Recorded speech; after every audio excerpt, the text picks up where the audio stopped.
여러분, 우리 대한민국 문학계에 큰 경사가 일어났습니다. 한강이라는 소설가가 채식주의자, 소년이 온다 등의 소설로 인해서 대한민국은 물론 아시아 여성 최초로 노벨 문학상을 받았습니다. 예상치도 못했고 저도 솔직히 그 책을 읽지 못했습니다. 당장 그 소식을 듣고 서점가에 달려가서 책을 구해다가 봤습니다. 제가 읽어보니까 그녀의 책 속의 문장의 화려함이나 현학적 언어를 나열한, 연결하는 그런 문장이 아니라 자기만의 독특한 시적 압축성으로 표현한 것을 봤습니다.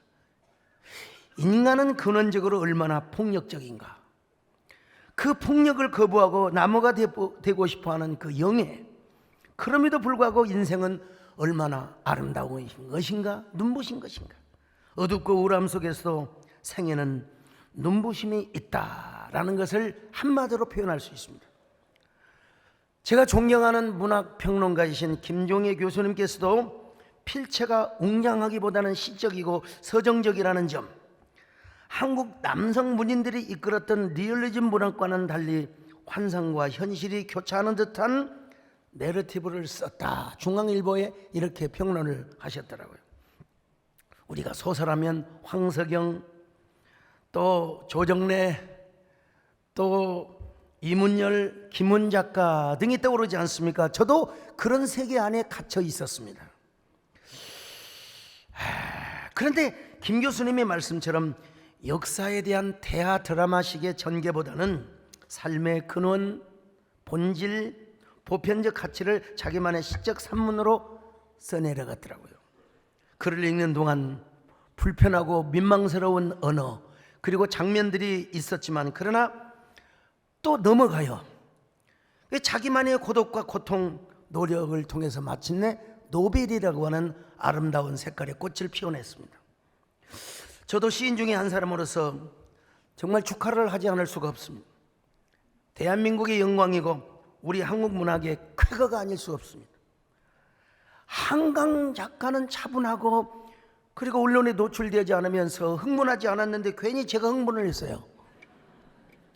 물론 이 작품에 성경적 세계관이 스며들어 있었으면 얼마나 좋았을까. 나는 욕심도 내봤습니다만 뭐 어쩔 수 없는 일이죠. 아무튼 그녀는 이런 고백을 했습니다.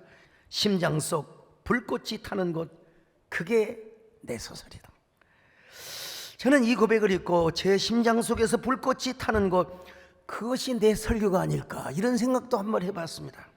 그러면서 가슴을 쪼이며 태우며 오늘 강단을 기다려요. 제가 약간 좀 들떠있거든요. 차분하게 설교할 수 있도록 여러분 기도해 주시기를 바랍니다만은요. 노벨 문학상 작품은 아니지만 그래도 가슴을 찡하게 해주는 책이 있어요. 연탄길이라고 하는 김천한 작가가 쓴 연탄길, 그 제1번이 보면은 이철한 작가는 어떤 분이냐, 목사님의 아들인데 산동네에서 목회를 하셨대요. 그래서 그 산동네에서 주로 본 이야기들을 소재로 해서 글을 썼는데 가슴 찡하는 얘기들이 너무나 많아요. 언젠가 좀 강사로 모시려고 하는데 거기 보면 이런 얘기가 나옵니다. 어느 가정에 사고 뭉치 아들이 있었습니다. 아들은 매달 사고를 쳐서 경찰서를 막 그냥 6번 7번씩 들락날락, 이제 한 번만 더 가면 이제 유치장에 가야 돼요. 구속이 돼야 돼요. 이런 아들을 보면서 아버지는 늘 가슴이 조마조마했습니다. 안타깝게도 아버지 사업은 망했습니다. 사기까지 당해서 하루아침에 월세방을 전전긍긍하며 사는 신세가 되었어요. 그러던 어느 날 아버지가 어느 가게에 금고에 있던 귀금속을 털다가 잡혀 감옥에 들어갑니다. 이것을 본 아들은 너무나 충격을 받아 우리 아버지가 이럴 수가 있을까? 어떻게 아버지가 이런 짓을 할 수 있을까? 실망과 함께 분노까지 느꼈습니다. 아들이 아버지에게 면회를 갈 때마다 아버지 얼굴이 너무나 초췌하게 초라하게 느껴졌습니다. 그때 아버지는 아들에게 이런 얘기를 합니다. 아들아, 면목이 없구나. 내 얼굴 볼 면목이 없어. 여기 오니 내가 얼마나 힘든지 모른다. 아들아, 너는 절대로 교도소에 들어오지 마라. 이 교도소는 사람 살 것이 못 된단다. 사랑하는 내 아들아, 너만큼은 올바르게 살아다오, 값진 인생을 살아다오. 그 소리를 듣던 아들은 반항적으로 대꾸를 합니다. 아버지, 왜 그런 짓을 하셨어요? 저한테 똑바로 하라고 살라고 하는 자격이 있으세요? 이 모습을 지켜보던 어머니가 조곤조곤 이야기를 합니다. 아들아, 아직도 모르겠니? 네 아버지가 정말로 그렇게 나쁜 짓을 할 뿐으로 보이니? 다 너 때문이야. 너 때문에 아버지가 일부러 그러셨던 거야. 경찰서를 안방 들라드듯 왔다 갔다 하는 네가 또 그 일을 저지를까 싶어서, 너 교도소에 들어올까 봐서 네 아버지가 일부러 그런 일을 저지르고 나서 먼저 교도소에 들어온 거야. 내 놈이 교도소에 젊은 시절을 보낼까 봐 그것이 안타까워서 아버지가 표본으로 교도소에 온 거야. 어느 때 같으면 제가 막 소리를 지르며 이 얘기를 할 텐데 지금 차분하게 이야기하고 있잖아요. 아들은 마침내 눈물을 흘리며 아버지의 참사랑을 깨닫습니다. 아들은 검정고시를 거쳐서 고등학교를 졸업한 후에 대학에 들어가서 성실한 삶을 살았습니다. 이철환 작가는 이런 글귀로 글을 마무리합니다. 아버지는 아들을 위해서 스스로 어둠이 되었다. 빛을 거부했던 아들을 위해서 아버지는 아들의 어둠 속으로 들어와 끝내는 그르치고야말 그의 인생 앞에 불빛 하나를 밝혀주었다. 아버지가 아들에게 심어준 그 불빛 하나가 무엇을 의미할까요? 왜 스스로 그는 아들의 어둠 속에 들어가서 아들의 인생 앞에 불빛 하나를 밝혀주었을까요? 그 불빛은 무엇이었을까? 여러분, 그 불빛이야말로 너 인생을 성실하게 살아가라, 진실되게 살아가라, 신실하게 살아가라, 그런 의미의 불빛이 아니었을까요? 여러분, 성실, 그것은 인간만이 할 수 있는 것이며 하나님이 우리 그리스도인에게 주신 유일한 특권입니다. 여러분, 오늘 본문도 이렇게, 오늘 본문을 드러내기 위해서 이런 이야기를 제가 말씀을 드린 것입니다. 잠언 28장 10절입니다. 시작. 정직한 자를 악한 길로 유인하는 자는 스스로 자기 함정에 빠져도 성실한 자는 복을 받느니라. 자, 성실한 자는 복을 받느니라. 성실한 자, 성실한 자는요 복을 받을 뿐만 아니라 구원을 받는다고 또 오늘 본문은 말씀하고 있습니다. 28장 18절을 같이 봅니다. 시작. 성실하게 행하는 자는 구원을 받을 것이나 굽은 길로 행하는 자는 곧 넘어지리라. 자, 여러분, 이 잠언서는요 구약 공동체, 언약 공동체에 주신 언약의 말씀입니다. 그러니까 이 성실함은 자기 행함으로써의 성실, 의의를 나타낸다기보다 하나님의 은혜로 주어지는 성실한 삶, 진실한 삶을 의미한다고 할 수 있습니다. 개인적인 의보다는 하나님의 인자와 자비로 주시는 선물로서의 성실을 의미한다고 할 수 있어요. 오늘 신약적으로 말하면 예수 그리스도 안에서의 의, 또 하나님의 은혜 안에서의 의를 이야기한다고 할 수 있어요. 왜냐하면 자기 의가 너무 강한 사람은 자기 똑똑함을 과시하거든요. 자기 의를 과시해요. 오늘 그래서 본문에 보니까 먼저 하나님을 경외하라. 하나님을 경외해야 진실하고 의롭고 똑똑한, 아니 성실한 삶을 살 수가 있다. 자, 잠언 18장 14절을 보십니다. 시작. 항상 경외하는 자는 복되거니와 마음을 완악하게 하는 자는 재앙에 빠지리라. 하나님을 경외하는 자는 복되다 이 말입니다. 신실하고 성실한 삶을 살 수 있다는 것입니다. 우리 하나님이 제일 싫어하는 게 뭔 줄 아세요? 자기가 의롭다고, 내가 최고라고, 나는 이렇게 잘났어, 나는 왜 이렇게 똑똑해. 여러분, 자기 자랑거리가 많은 사람은 하나님을 경외하기가 힘들어요. 여러분, 여기서 경외한다는 말은 두려워한다는 말이에요. 하나님을 두려워하는 사람은 나 자신을 낮출 수밖에 없는 거예요. 겸손한 사람이 될 수밖에 없어요. 근데 하나님이 높고 두려워하는 대상으로 여기지 않는 사람은 자기 의를 자랑해요. 자기 잔머리, 자기 똑똑함을 자랑하게 되어 있어요. 여러분은 진정으로 하나님을 경외하시기를 바랍니다. 하나님을 두려워하시기를 바랍니다. 자기 의를 내세운 사람은 뭐예요? 맨날 내일 일을 자랑하는 거예요. 자기를 장담하는 거예요. 그래서 잠언 27장은 이렇게 시작됩니다. 잠언 27장 1절입니다. 시작. 너는 내일 일을 자랑하지 말라. 하루 동안에 무슨 일이 일어날는지 내가 알 수 없음이니라. 우리가 어떻게 내일 일을 자랑해요? 우리 숨통을 누가 쥐고 있는데요? 하나님이신데요. 지금도 중환자실에 가면 숨을 못 쉬어서 막 인공호흡기로 숨 쉬고 있는 사람이, 산소 마스크 쓰고 사는 사람이, 여러분 지금 공짜로 건강하게 숨 쉬고 있잖아요. 얼마나 감사. 오늘 숨을 쉬고 있는 거 감사. 내일 또 숨을 주실 우리 하나님께 감사. 그러니까 우리는 어때요? 감사하고 겸손할 수밖에 없는 거예요. 오늘 숨을 쉬는 것 감사.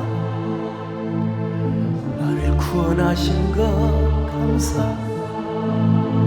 내 뜻대로 안 되는 주가 인도하신 모든 것 감사. 내게 주신 모든 것 감사. 때론 가져가신 것 숨만 쉬고 있으면 감사해야 돼요. 내게 고난 주셔서 주 뜻 알게 하시고 모든 것. 여러분 숨 쉬고 있는 한, 걸을 수 있는 한 모든 걸 감사하시기를 바랍니다. 자, 그래서 오늘 야고보 선생님은 이렇게 경고를 했습니다. 야고보서 4장 13절로 14절을 같이 봅니다. 시작. 들으라. 너희 중에 말하기를 오늘이나 내일이나 우리가 어떤 도시에 가서 거기서 1년을 머물며 장사하여 이익을 보리라 하는 자들아, 내일 일을 너희가 알지 못하는도다. 너희 생명이 무엇이냐? 너희는 잠깐 보이다가 없어지는 안개니라. 아침에 잠깐 보이다가 사라지는 안개. 전 신학생 시절에 무등산 헐문 수양가에서 쫙 산에 올라가서 밤을 많이 새웠습니다. 어떨 때는 보면은 막 아침에 안개가 자욱해가지고 앞을 분간하지 못할 정. 근데요, 한 2시간 있으면 싹 사라져요. 여러분 아침 안개, 안개 낀 장충단 공원이라고 아십니까? 남산이 안 보여요 거기서 보면. 근데 오늘 성경에 보니까 아침에 자욱하다가 잠깐 사라지는 게 여러분 우리의 안개 인생이라는 겁니다. 우리의 삶이 그렇다는 거예요. 여관에서 하룻밤 자고 가는 하숙생. 그래서 최희준 선생님 이런 노래를 불렀잖아요 여러분요. 인생은 나그네 길 어디서 왔다가 어디로 가는가. 뭐 다 부를 수는 없고요. 결론은 이렇게 불러야 돼요. 인생은 하나님을 진정으로 섬김, 예수님을 믿어야 산다. 짜자잔 짠짠. 아, 이 집사람이 그러더라고. 그냥 지나가지 말고 하모니카 한번 불러주세요. 그래서 그냥 연습되지 않는 상태에서 한번 불러봅니다. 아무튼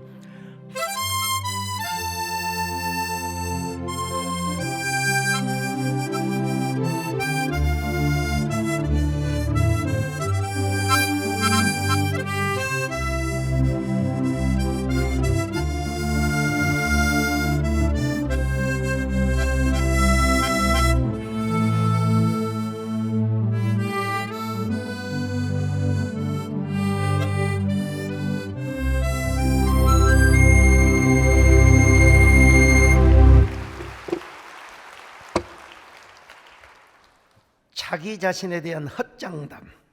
예. 아, 오늘에 충실해야지. 막 내년이 어떻고 내명년이 어떻고. 야고보 선생님 뭐라고 하느냐. 어리석은 사람들아, 지금 사명을 감당치 않고 내일 모레를 자랑하고 장담하는 것은 하나님 앞에서 허탄한 자랑이요 오히려 그것이 교만인 줄 모르느냐. 야고보서 4장 15절로 17절을 봅니다. 시작. 너희가 도리어 말하기를 주의 뜻이면 우리가 살기도 하고 이것이나 저것을 하리라 할 것이거늘 이제도 너희가 허탄한 자랑을 하니 그러한 자랑은 다 악한 것이라. 그러므로 사람이 선을 행할 줄 알고도 행하지 아니하면 죄니라. 여러분, 우리는 우리의 의를 자랑해서는 안 된다는 겁니다. 우리의 똑똑함을 자랑해서도 안 돼요. 잘난 척하지 마라. 너 혼자 너 자신을 칭찬하지 말라 이거예요. 타인이 너를 똑똑하고 지혜롭다고 여겨주라고 그런 소리를 들으라는 겁니다. 잠언 21장 2절입니다. 시작. 타인이 너를 칭찬하게 하고 내 입으로는 하지 말며 외인이 너를 칭찬하게 하고 내 입술로는 하지 말지니라. 여러분, 똑똑한 척하지 말고 성실하고 겸손하게 살아가라. 그럼 하나님이 칭찬하고 남들이 너를 칭찬하게 될 것이다. 누구의 이름으로 그렇게 하느냐? 하나님의 영광을 위해서. 여러분, 하나님의 나라와 그의 의를 위해서, 예수 그리스도의 이름을 위해서 그렇게 살라는 것입니다. Honest and integrity, 정직과 성실의 삶을 살라는. 재미사업가 중에 백영종이라고 하는 분이 계십니다. 그가 이런 책을 썼어요. 나는 정직과 성실로 미국을 정복했다. 미국이라고 하는 나라의 어떤 기본 근간 토대가 뭔 줄 아세요? 바로 Honest and integrity, 정직과 성실입니다. 이 책의 부제는 뭐냐면요, No money, no English. 고향의 이북 선천이었는데 6.25 때 피난 나온 청년이었습니다. 뭐 여러분, 혼자 올라만 사람이 뭘 사업을 하겠습니까? 단돈 50불을 주고 미국으로 갔습니다. 가서 보니까 노 잉글리시, 노머니거든요. 그래도 그는 성실하게 살았습니다. 식당 일을 하다가 조그만 잡화상을 시작합니다. 손님들에게 이런 얘기를 해요. 이 물건은 곧 없어지게 될 것 같은데요, 필요하시면 여유 있게 사시면 좋을 듯요. 이 물건은 값이 좀 내려갈 것 같습니다. 조금 사셨다가 나중에 많이 사시기를. 손님 편에서 성실하게 대했다는 겁니다. 마침내 철강 회사를 차렸어요. 미국에서 연 매출액 2억 불에 해당하는 경량 철근 분야에서 시장 점유율 60%, 강철왕이 된 거예요. 이 회사는 페코 스틸이라고 하는 회사인데요, 경량 철근 분야에서 최고를 이루는 회사. 뭐 때문에? Honest and integrity, 정직과 성실. 정말로 성실한 사람, 예수 그리스도 안에서 정직이 있는 사람은 교만할래야 교만할 수가 없습니다. 자기 똑똑함, 자기 의로는 절대로 살아갈 수가 없어요. 우리가 섬기는 하나님이 어떤 하나님이신데? 신실하신 하나님이셔요. 그러니까 우리가 신실한 삶을 살 수밖에요. 자, 에레미야 애가 3장 22절로 23절 같이 봅니다. 시작. 여호와의 인자와 긍휼이 무궁하심으로 우리가 진멸되지 아니함이니이다. 이것들이 아침마다 새로우니 주의 성실하심이 크시도소이다. 여러분, 아침마다 여호와의 성실하심을 경험하십니까? 아침마다 성경을 펴고 기도할 때마다 우리 하나님의 성실하심이 여러분 느껴지십니까? 창문을 열 때 신선한 공기가 들어오는 것처럼 성경을 펼 때, 하나님의 말씀을 묵상할 때, 아, 주의 성실하심이 크도소이다, 주의 신실하심이 크도소이다. 오직 하나님을 경외하며 신실한 삶을 살아갈 수밖에. 바라는 음악가가 있잖아요, 작곡가. 그는 독일 라이프치히에 있는 성 토마스 교회라는 조그만 교회에서 오르가니스트로 반주를 하였습니다. 누가 알아주든 몰라주든 반주를 하면서 곡을 써갔습니다. 이렇게 만든 곡이 무려 오르간 곡이 260곡, 또는 합창곡 263곡, 피아노곡 165곡이나 작곡했대요. 그 시도다, 그 곡들이나, 그게 바하가 아마 쓴 곡이라고 내가 알고 있는데요, 이 바하는 계속해서 누가 알아주든 몰라주든 흑백 요리사에 나오는 표현대로 정말 이분하게, 영 반응이 없네, 이분하게 곡을 계속해서 익혀왔어요. 곡을 누구도 알아주지 못했습니다. 그는 무명의 사람이었습니다. 근데 뜻하지 않게 뜻밖의 장소에서 연주 부탁을 제안받았습니다. 그때부터 그가 수십 년 동안 작곡하는 것이 마침내 빛을 보게 된 것입니다. 자기가 작곡한 것을 쫙 연주하는. 마치 노벨 문학상을 받은 것처럼 음악상을 받은 것처럼 빛나기 시작했어요. 오늘 본문도 이렇게 말씀합니다.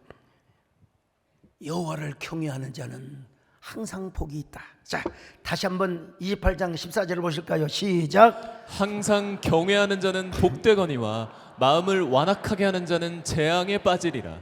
여러분, 우리가 하는 성실과 정직과 진실함은 어디서 나오느냐? 하나님을 경외하는 마음에서부터 온다는 겁니다. 이걸 아시기를 바랍니다, 여러분.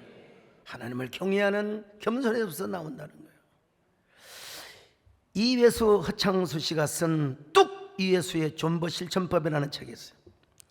허창수 씨가 묻고 이회수 씨가 대답하다, 이런 대담집인데요, 이런 내용이 나옵니다. 사랑받고 싶습니다. 비법이 있을까요?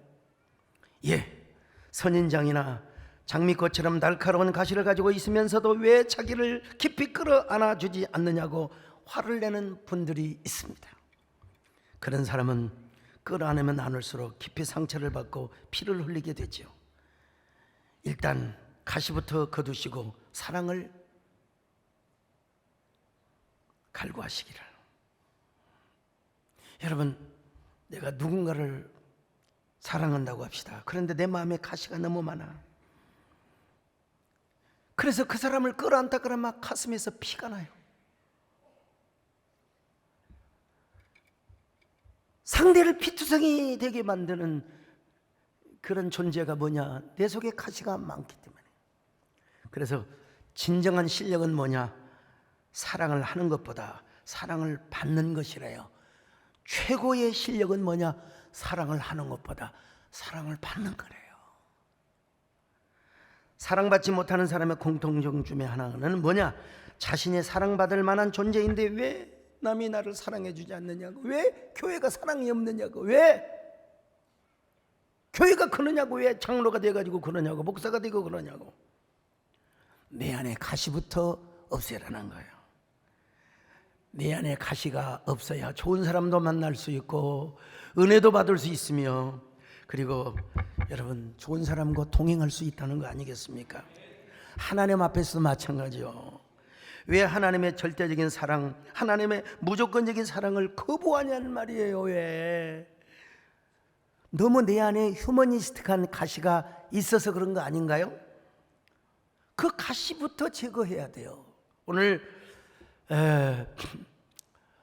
집사님께서 귀한 간증을 해주셨는데, 여러분, 전도할 때 전도폭력이라는 말이 나오지 않도록, 종교폭력이라 나오지 않도록 하나님의 사랑을 잘 전달하시기를 바랍니다만은, 근데 그래도 어떤 의미에서 여러분, 우리도 마찬가지, 우리 안에 가시가 많으면 은혜 받는 것이 방해가 됩니다. 여러분, 하나님의 사랑을 막 거부해요. 그게 뭐냐?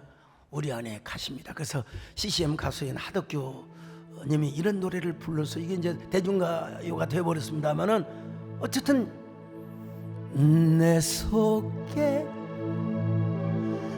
내가 너무도 많아, 당신의 실것 없네. 결코 내가 노래를 잘해서 부르는 게 아닙니다. 마지막 이렇게 시작해서, 내 속에 내가 이길 수 없는 슬픔, 무상한 가시나무 숲 같네. 여러분, 우리가 가시나무 숲 같아서 주님께서 우리를 기뻐하시겠습니까? 우리 안에 편히 거하실 수 있겠습니까? 이 조성모 씨가 나중에 주님을 당신으로 바꿨습니다만은,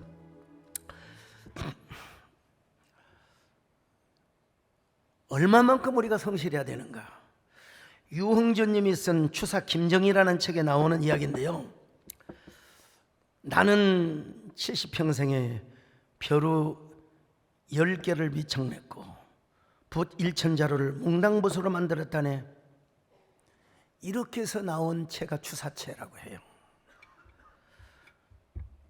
용주님은 추사 김정희에 대해서 이렇게 묘사하고 있습니다. 추사는 지독한 완벽주의자였고 철저한 장인정신의 소유자였다. 추사가 글씨를 쓸 때 얼마나 피눈물 나는 장인적 수련과 연찬을 보였는가는 상상을 초월한다. 추사는 훗날 벗 권돈인에게 보낸 편지에서 다음과 같이 수리합니다. 내 글씨엔 아직 부족함이 많지만 70평생에 나는 벼루 10개를 미창냈고 붓 1000자루를 몽당붓으로 만들었다네. 얼마나 열심을 다하고 정성을 다하고 진심을 다하고 성실을 다했으면 벼루 10개를 미창나고 세상에 붓 1000자루를 몽당붓으로 만들어 버렸겠습니까? 여러분, 눈이 시리도록 성경을 한번 읽어보셨습니까? 엘보우가 상하도록 손가락이 아프도록 성경을 써보셨습니까? 아니면 귀가 따갑도록 가슴이 아리도록 하나님의 말씀을 사모해 보셨습니까?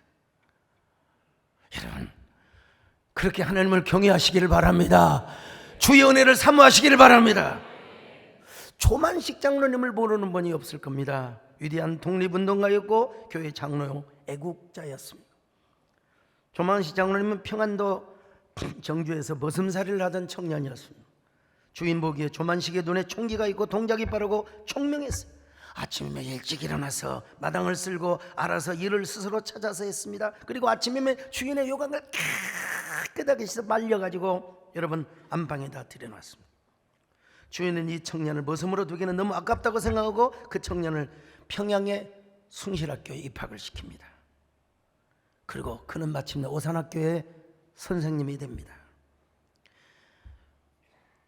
요강을 깨끗이 씻어 숭실학교에 간 그가 민족의 독립운동가가 되었고 고당 조만식 장로님이 되었습니다.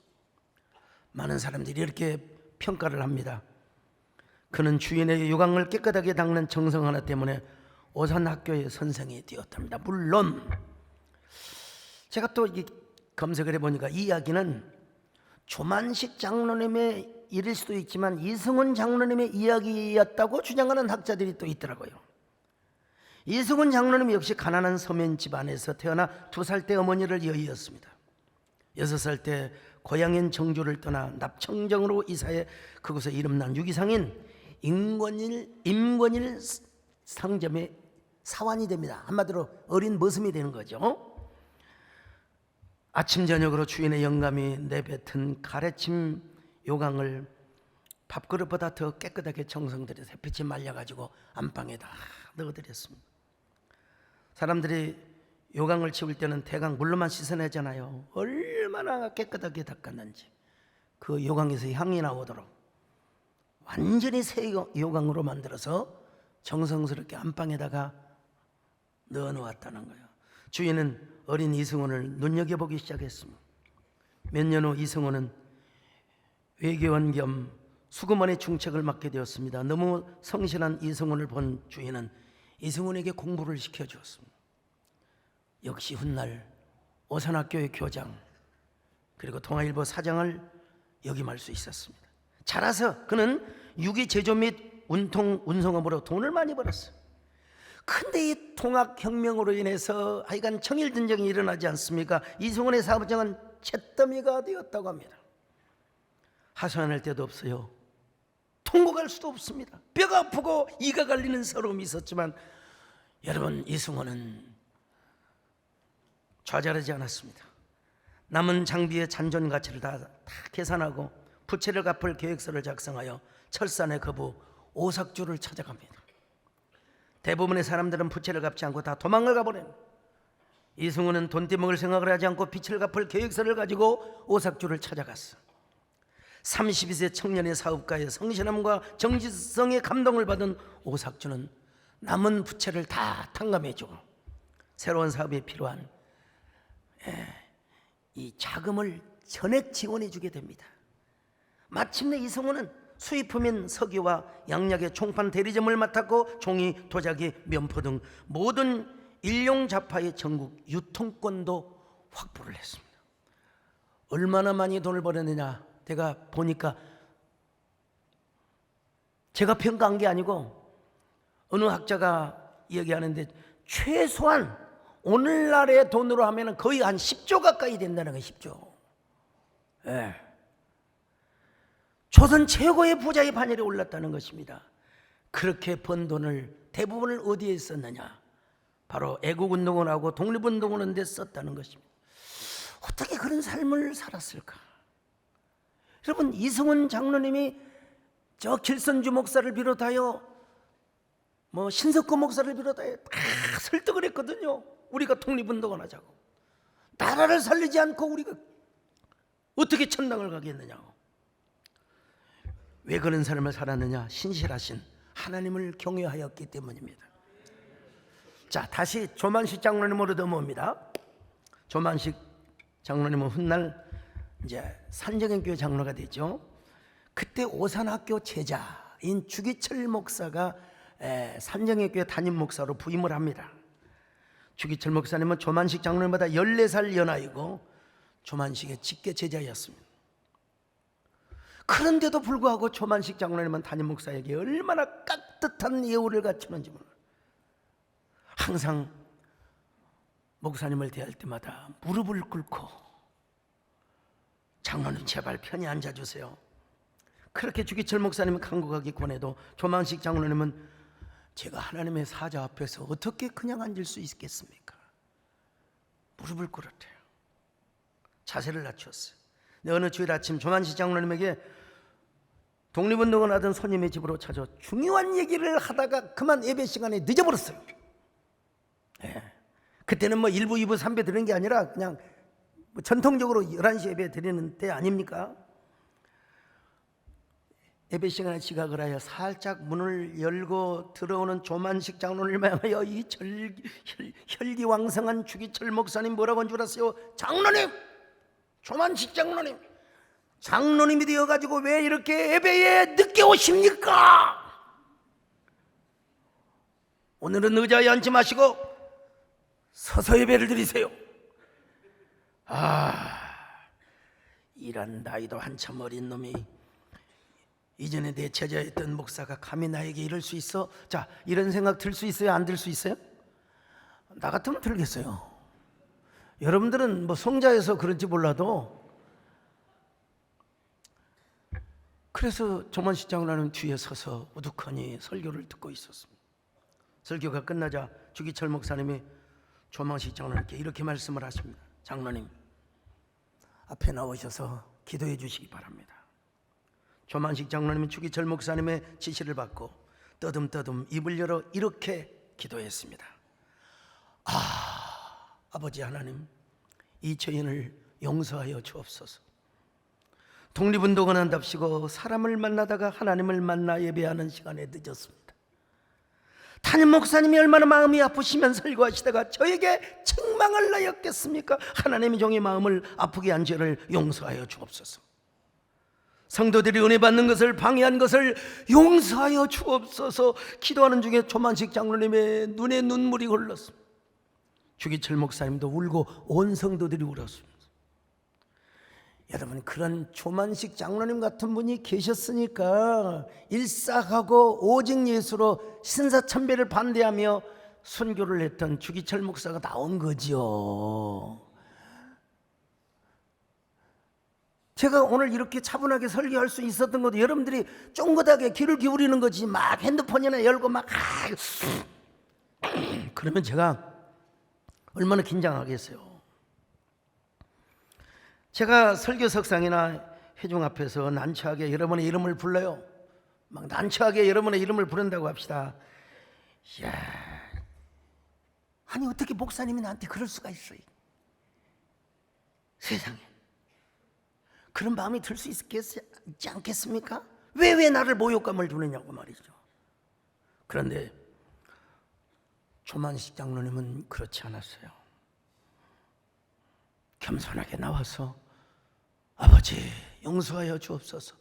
주의 종의 마음을 상하게 한 것을, 이런 사람이 어디가, 왜? 하나님을 섬기는 사람이었기 때문에 그렇습니다. 주의 종을 자기의 제자라고 생각하기 전에 하나님의 사자라고 생각을 했어요. 그는 자신에게도 성실했고 하나님 앞에도 성실했습니다.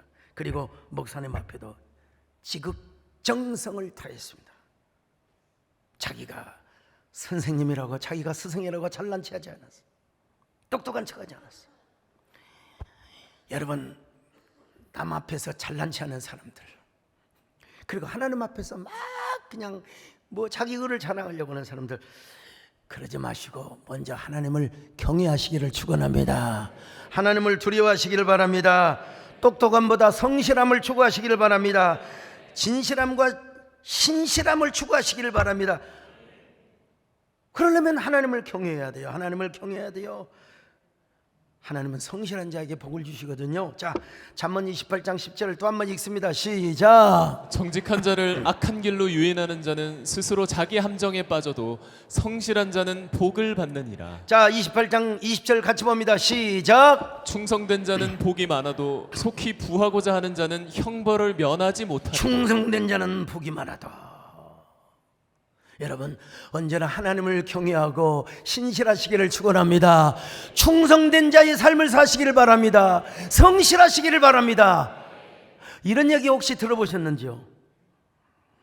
토끼와 거북이가 다시 경주를 합니다. 이게 22세기 버전인데요, 오늘 버전인데, 지난번엔 토끼가 여러분 낮잠 자다가 토끼잠을 자다가 여러분 쳤잖아요. 이번엔 토끼가 졸음을 꼭 참고 달렸습니다. 거북이도 뒷다리만 세우지 않고 앞다리까지 세우면서 막 그냥 뛰어갑니다. 등딱지가 너무 무거워가지고 최진경 장로님이 만드신 그 가벼운 학금판으로 닭원 연세내과에 가서 갈아가지고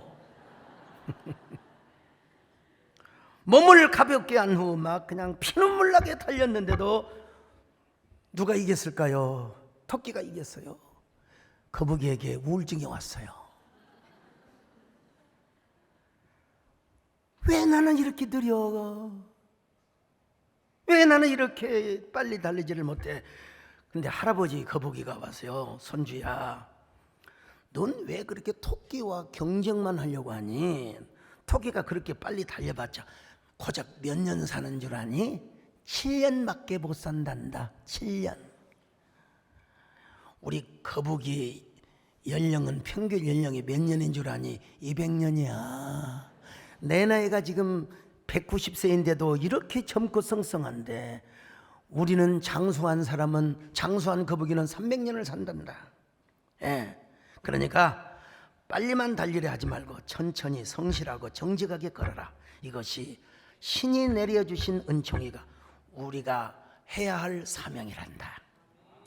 My grandson, live your life, honest and integrity.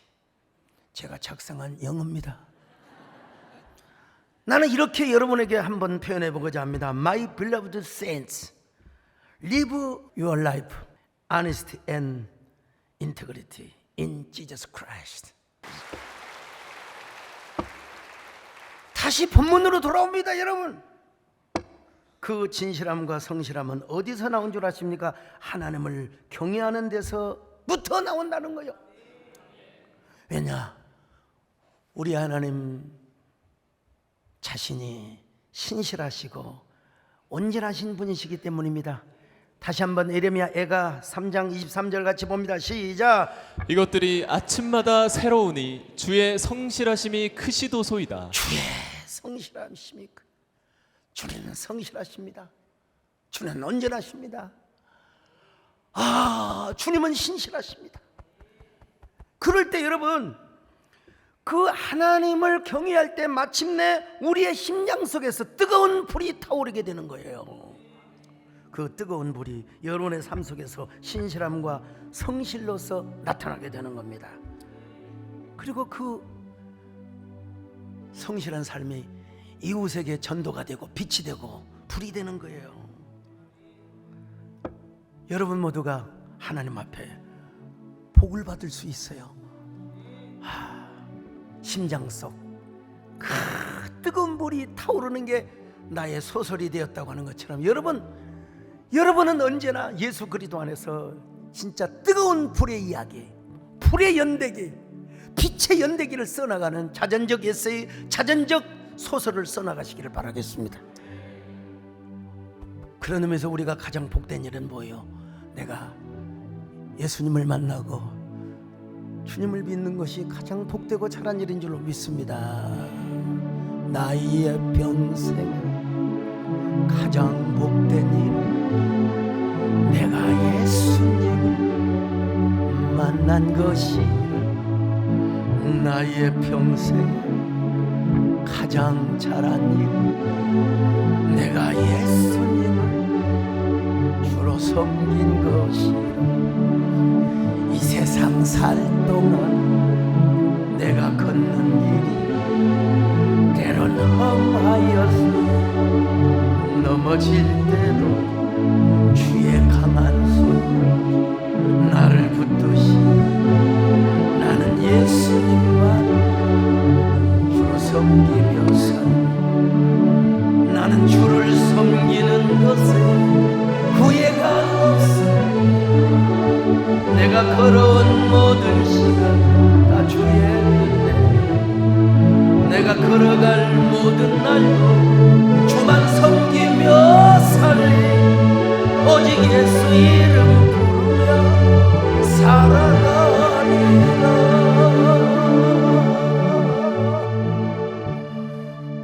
주님, 우리가 당신을 만나게 하여 주셔서 정말 감사합니다.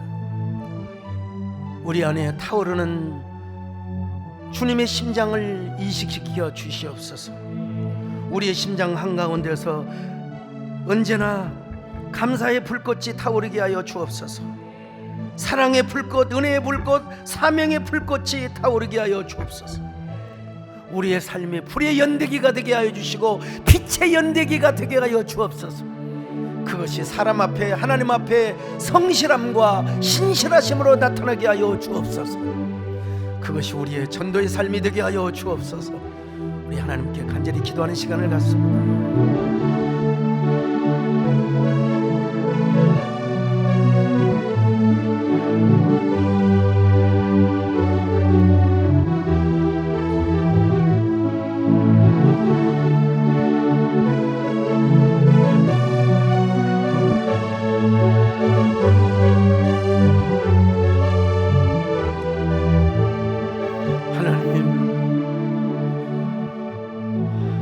나의 똑똑함이 아닌, 나의 지혜가 아닌 하나님이 주신 은혜와 경외함으로 인하여 우리가 신실하고 정직하고 온전한 삶을 살 수 있는 저희들 되게 하여 주옵소서. 그런 의미에서 내 평생에 가장 복된 일은 예수님을 만나는 것이고, 나의 평생에 가장 잘한 일은 내가 예수님을 주로 섬기는 것이 되게 하여 주옵소서. 감사드리옵고, 정말 우리가 주님을 섬기는 것에 후회가 없게 하여 주시옵시고, 그런 모든 시간 앞으로 살아갈 일이 다 주의 은혜 되게 하여 주시옵소서. 그리고 신실함, 정직한 온전한 삶을 사는 저희들 되게 하여 주시옵소서. 예수님의 이름으로 기도드리옵나이다. 아멘.